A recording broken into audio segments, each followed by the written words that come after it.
Olunaku lwa mukaaga ssaawa ziri nnya ez'ekiro webale nnyo webayidala okuba nti okyekumidde ku Delta TV nze muzukulu wa Mugema Nasali Lydia nga bwe nakutegeezezza nti tuli side eno tula kiki ekyatuleeseeyo tuza okulaba mwana mulenzi Kalyango crash. Njogera nnyo waneno ku accident ne twogera nga wezikosezza abantu accident za mu ngeri nnyingi abamu boda zibatomera abalala babeera mu mataxi kugamba kisinzira kyaliwo kitya kale no mwana mulenzi crash nga ojja okumulaba tasobola kutambula tasobola kwetambuza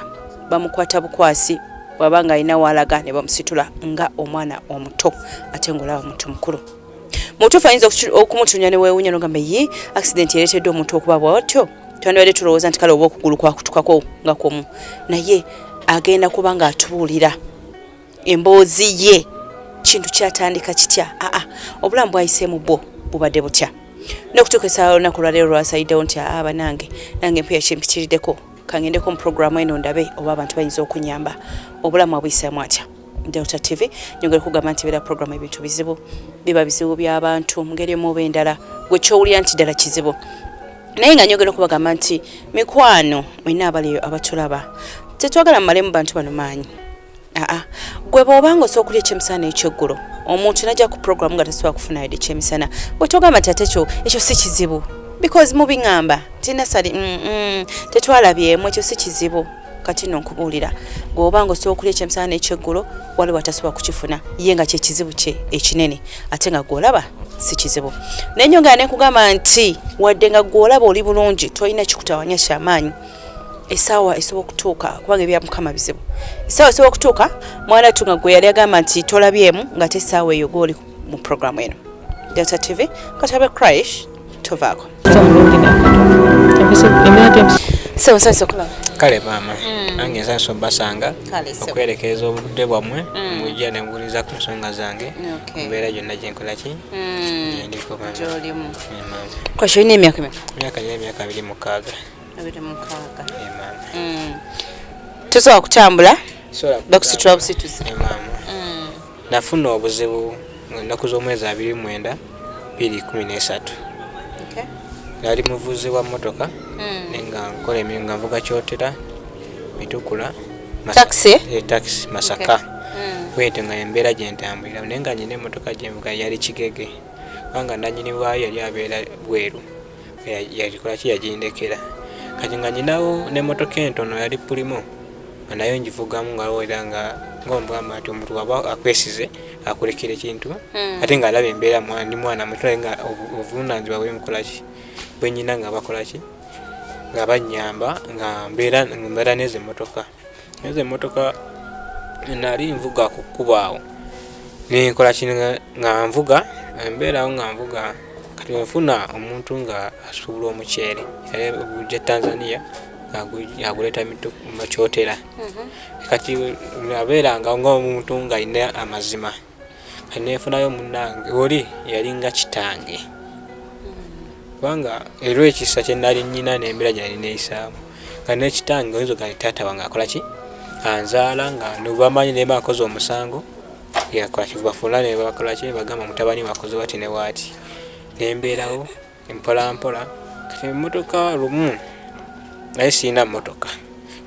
kati kansooke katono emmotoka era kigege nga sinagifuna naye nga bagiŋŋambye weeri nga nina emmotoka gye nali nvuga ne baginjijjako nangamba crash nedda kola ki jangu nkukola kinkuwa omulimu kubanga olinda mutwala nga taata nanfunira emmotoka awo netandika okusuubulwa ng'omuceere nga gutwala tugujja mukyotera tugutwala lyantonde kyazanga mbiriizi kinoni kokyerwa amagwa wa kibaale yonna nanga nvuga kuba engeri gye nalina permit nga wonna nkola ki naye nga tukolera omugagga omu naye kati ku mbeera gye nali nfuna kubanga emmotoka eyo entono twaduteka ensaawa 20 mwezi pulimu zijaamu suzipanga zijaamu nga tugutwala tugutunda nga lututukola lutu 3 olunaku lutu 2 kubanga ebiseera ebyo omuceere twali tugusuubula Pakistan emitwalo 9 kilos meka 2550 atano super nga tukasuubula emitwalo 8 ebiseera 2013 kati nga tutunda buli omu nga alina bakasitoma be naye nga tujja ku sitoowa emu kati nga tujja katutikkula emmotoka tulaba tugutikkula kiro lwaki anti gali magendo mwewala emisolo n'ebiringa ebyo nga omanyi tambula tujja nga tutikkula emisana nga ffe tugutambuza misana kyere tutambuza kyere nga tutunda tukomawo nga utaza kusuubira nti tukola ki tutunda mukyere kati erina kaga magendo bwe mwatika nga omukyere ogwo ekiro abantu abavunaanyizibwa ku misolo babeera tebakoze oba mwabangayo akaseera mwe ne mutabwisa kyalinga kitya twalina nfe amakubo gaffe ngaffe tukola ki gye muyita nga tebaliyo ngaffe ngaomanyi omuntu wayiiya embeera Uganda muli bayiiya embeera yakuyiiya nga tuyita mpola mpola eyo nga tutuuka ekyotera nga tutikkula nga tuteekawo emmotoka zaffe nga tukola ki nga tubivaako emisana nga bukya kati walumu embasivuze kati kigege njifuna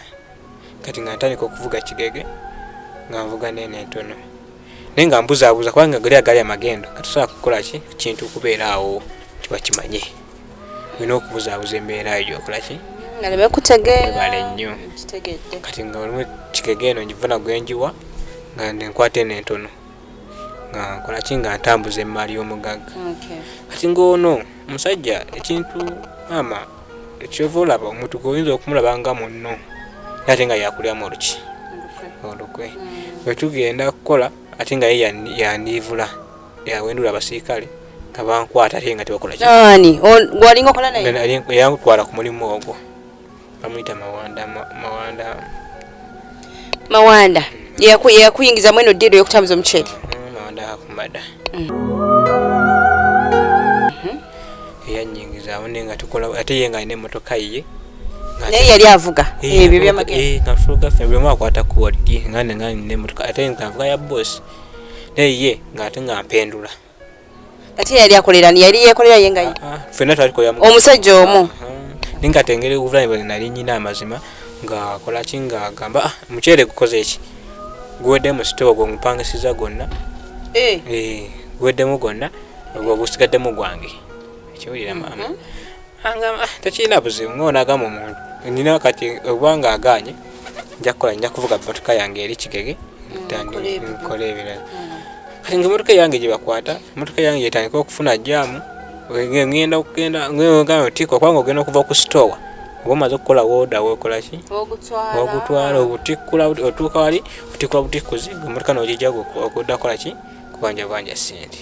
ng'agamba ono omuvubuka ndaba kati akola ki anemeddeko nga tubeerawo ng'emmotoka ye akola ssente tazituusa magama be zikomeeyo teyali wa mazima ng'atandika okuyomba ne boosi biki omwana akuwa n'ebigambo biki mugamba nedda mukama wa ono alina emmotoka ye nange nyina emmotoka eyange ekiwulira naye ate buli omu akwata kkoki kubo lirye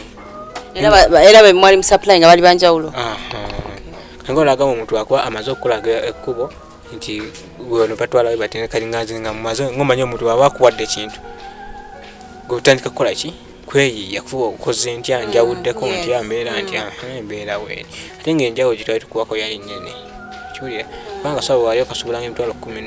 8 okatunda emitwalo 12 super Pakistan emitwalo 13-12 kitundu kati bosi omwameka osigazaako mmeka aye kati wali osooka kwawula kiza bosi zisira sente meka obola nti watuta obusawo 20 oga nti oba $2.5 kati gw'omanya entunda gyokola ki oyawuddeko otya kati enjawulo kati otuuseza in brief mwali mufuna enjawulo yali nnene nnyo kubanga kati obalamu emmotoka yali emitwalo 4 kuba okuva etyakyotera paka lyantonda emitwalo 4 ng'oyise kooki nga tutunda nga tukomawo nga lukola luuto kati olunaku lumu ngagga nga ŋŋamba naye omanyi Christ ntwale ekyazange oba omukaga etwa spoti nga tuwaaye nagamba sente ziri eno weziti kati tugendayo nga tumusangayo Mr. Mawanda nga bayomba nnyo n'omugagga kubanga omugagga nze nali ntera n'omuvuga kubanga omugagga yetalina pameti nze nyina pameti nga tuvuga nga mutwala bayomba nnyo kati lumu nga ngamba abamanyi ngenda Kampala kubanga ali alina omukyala e Kampala omugagga oyo Mawanda ate nga n'omukyalo oyo nze namukwata ne mujja ewa ng'ekiboga navuga mukyala wa Mawanda omuto gwe yawasa nagenda ekiboga ntukola embaga ne tukomawo ne tusula ennateeta awo ku kizimbe kya ono wa Samona emanju yali yapangisiza ne tukola abeerawo awo nga kati ate nembala nga oli nga kyampa na 10 owaga nti kubanga naye mbala nti yemba mukwano gwo taata wange kubanga yalinga taata wange yali mukulu yamundi mukulu kuko sajja mukulu bavunaanyizibwa nnyo nga tubeerawo tukola avaayo gundi ku mbaga tujja tukomawo nga nzirayo ekyo ampa emmotoka nga nze nzirayo ekyotera nga yemulekayo Kampala tuwemulekayo angamba emmotoka nkoze eki ndikuweddemu amafuta tufaayo ja kukutuusa okutuuka abantu awo awakusozi batundawo lumonde munjaawo emmotoka we yasiikira za 8 z'ekiro ndimu abantu 2 nga makoze nti nyinamu emitwalo 2 mu nsawo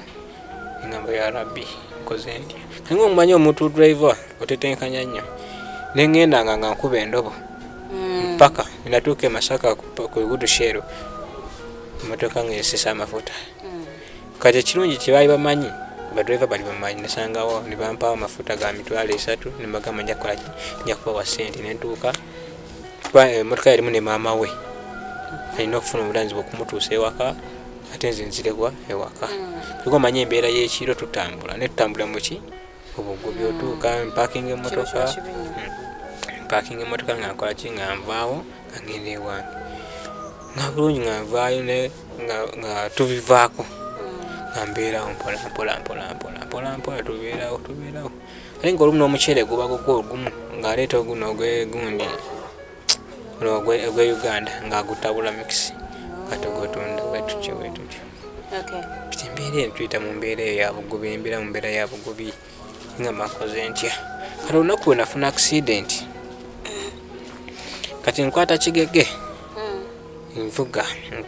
ngivuga njijja ekyotera ntikka gireeta e Masaka kola ekiddo kyali kimeze amaka ngende omuceere kasita gusaidde mutono muki mu store ekiddo kyali kimeze kyeki bwana abasula aba traffic ngenda ntikka ngende e Masaka kati ntuuka e Masaka ngomanya enamba z'aba taxi ali 12 nga ntikka emala okutikka kati ntuuka mansimbula wanga abasirikale basazeeko akamotoka kayiseewo kalabi nga ngamba nkomawo emmotoka terina musolo nga nkomawo nga emmotoka y'omusajja tebajja kolaki terina musolo ate sente sinakola sinazifuna ziteekako omusolo osaadi pate ku mmotoka nga nkomawo nga mmala obudde nga buziba ntikka mba nti Gudu Shero nga ntikka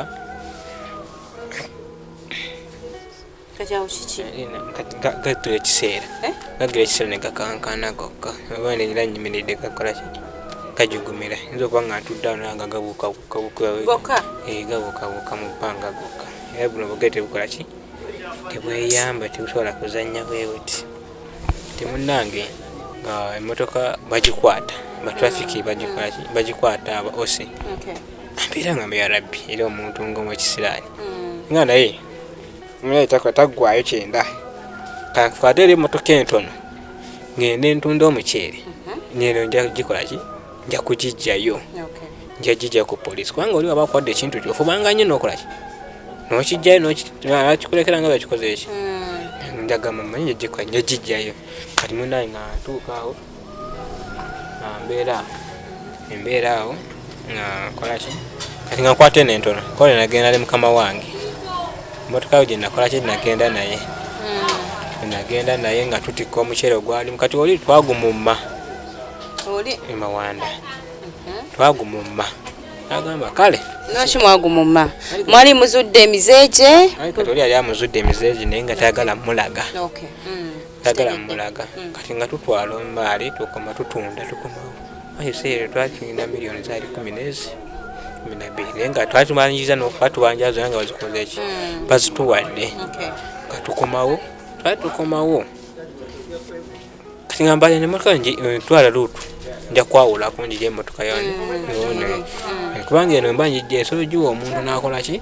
n'agivuga ng'akola nga nze nkolaki nga nange nkola nga omuceere gwali guweddemu nga njagala tuddeyo eri mu sitowa mu town kwanga utwe mu town kusobola okukola kindi netugula mu kamu netuzza netwalire kwanga tugugula layise ate netugutunda wa tutunda bei kati mba tukomawo ne boss ne boss kwa twayita coach kati wentuuka waliwo mu kibaati awo balukali katali balirwa sande kwanza alina kuza mwezi nyamende balirwa sande za saa mukaaga twafuna accident kati ntuuka ngamba ama crash of Kampala tubudde bukola ki bumpitako ngamba kwale moto ngamba nice moto njivuga nesi bukola ki nabe eva kukubo ngamba leta nganje mo twatuna mu mukazi utatuanza mukubawo twamutusakatalaawo nava nalinya kumulira kali ngomanyi omuntu abaya akayiga ekintu ekigere kibakoki eba pichi kyubiro kikola ki akikwatira yabaana abantu ate ngolugudo bakalukola lwa mago antukerwa mago mu town nkubya driver bana binakolanga nabo bali bamuyita isima bali kulaundi about bali batudda ngomanyi bakunganira abantu kale ngamba kale tubeera wao tubeera wao kati wakwakala bitu sikyabijjukira fine tunyumye just engage kya happening tunagenda akantu nekaja ne kansala ku maaso Saddam kutega vona kwiroli kajambo Saddam kutegeera motoka ne yakola ki nefuna accident ate motoka we yagwa kukuteva kukubo motoka yagwa yevulungula wevulunguzi weti nekola ki kati nze nekola nze kyakabanyi jansa kwa Saddam kutegeera odama kutegeera ngoliwa kati nkujja Saddam kutegeera kati wajja kutegeera kati nze bajja bawuka klinika ko mu kyalo ke banteekamu awo ne bakwana bangamba ko yajja akaaba kulaishi mutuke eweddewo mga timutuke eweddewo titubadde kintu ewudde nadde engulu nga ndaba buli omusaba nkolako nga alina akaweke kampa n'akaiso ke yankuba yagenda okusituka wansi nga sirina kola ki tisobola kujja mutwe wansi kubanga omutwe nadde sisobola gujja wansi nga sina kinneeyamba nzenna obulamu bwonna bwabwe kubanga nanuubuka wano kakano akabale wano nawano nawano nanuubuka wano ku mugundi kati nembeerawo mpolampola nembeerawo kati tubeerayo kibola nagambye mikwano kikola ki linyambye nnyo kati tubeerayo kati driver banna yali akola fena kaye nga afunye motoka eno yali alina migino nagamba yajja we nali nagamba kulaisha motoka yo egudde naye ebintu bye bimukoze ki bufanje jemu motoka ne bintu by'omumaaso mbikoze ki mbijemu naye mbiterese oba ofunye oteredde njakukola ki njabikuwa kati nabeera awo kati nadde nga nkubira mukadde simugamba mama tufuna obuzibu nga mugamba nfunye obuzibu banze nzaalibwa mitukula ku boda gye nzaalibwa kati tuba tuli eyo nga nfuna nange awo kati oyo boze ng'alina omukyala gwakuyayo mukwano gwaffe mami mukazi oyo kasooka nfuna accident sidanga mumulaba kubanga yaleeta emmotoka nanjija gye nagi naye nga tebasobola kukola ki kutuula era ng'obulumi mbulya kana kantu kano naye mpulira obulumi ngeno sirina kyenneewulira nakyo oli newaba alina kyakoze nga sirina kyenkola ki kyempulira nenjija eddwaliro wakatwira awo ekyoteredde ndi eririwo ndowooza nembeerawo tukosanga 8 kati okwogera bulungi nga nsobola okukola ki nsobola okwogera naye nga sirina kiyinza kukola ki kutegeera nti oba kino oba nenga omuntu waba azi nsobola okukola ki embeera eyo bwetyo kubanga obwongo bwo tebwakola ki bwakyukako nti oba kino ekintu nkyawo oba kino sikola ki simutegeera naye nga okwogera twogera ngawenjogera wano embeera egyo nayitamu kati twabeera saa 12 nga babuuza dokita atakola ki atajja kati nga bateekako amacupa g'amazzi gokka aga dokita gyali kati ola gyali saa 12 kitundu nagamba ono mwamuleese mutya kati bamuleese buleesi nangamba temanya kintu mwamuleeteddeko mu bulago nakwata makansi kati akwata makansi natandika okunsuna nagamba wano owulira ngamba wano owulira ngamba ano owulira emugamba nedda wano owulira paka nga sina kyenkola ki kyempulira nangamba ono mwakoze mwafunye ekintu kyemusiba mu bulago yafunye obuzibu bwa obulago nga tukola ki angamba tutulaawo nga nkuyabadde bannange amasimu nga bangamba nti nfunye obuzibu adda nga abantu bakulungana bajja ku ddwaliro angamba nfuna ambulance nkola ki bakutwale ambulance yerakaayi banjako emitwalo 35 okola kyamulago okundeta emilago olwo bosi ali luddawa waali kwana twagwa naye ng'ali mu ddwaliro oba ye ng'ali bulungi ali mu ddwaliro naye bamutaddeko amacupa g'amazzi nga tujambagana awo yaleetayo sente ezimu nebansolera sente endala twasimbula saawa emu saawa zaali 2 ku ddwaliro awo tukola tubeerawo awo kati mutuuka emulago etutuuka emulago batuuka saa 7 ogw'ekiro kati ambulance gye twafuna oli yali alinamu bantu be ng'ajja anyumya mu kkubo ayimirira paakinga bwe najja nagamba mugamba omwana mulwadde kiki lwangu anagamba oyo ayogera n'okwogera etutuuka emulago batuuka saa 7 ogw'ekiro nga n'abasawo bona eri mwasimbulayo meka zaali saawa 2 nemutuuka saa 7 emulago ambulance ng'ajja atambula avuga mpola wa paakinga ajjanya ndaba anyumya nabo mu mmotoka amugamba bannange be nali mbeera nabo nti kola ki omwana muki mulwadde afunye obuzibu agamba oyo ayogera n'okwogera ye mulwadde tulwala abayi bonna nga basense busereero oyo etubeerawo tebalina buzibu twagenda tuuka emulago asanga sesita wange nga lukama namukubira essimu yamusanga atuuse awo etubeerawo kutuuka ne bankuba ebifaananyi era ebifaananyi bankuba tujja kubira batokayo bakuba ebifaananyi awo ne bambezaawo oti okutuuka eri nga n'abasawo bakoze eki beebasera okunkuba ebifaananyi okunteekayo twamala kuŋŋamba tufuneko okola ki bafune betuwaayo mwawayo meka gyali emitwalo 2 etwawaayo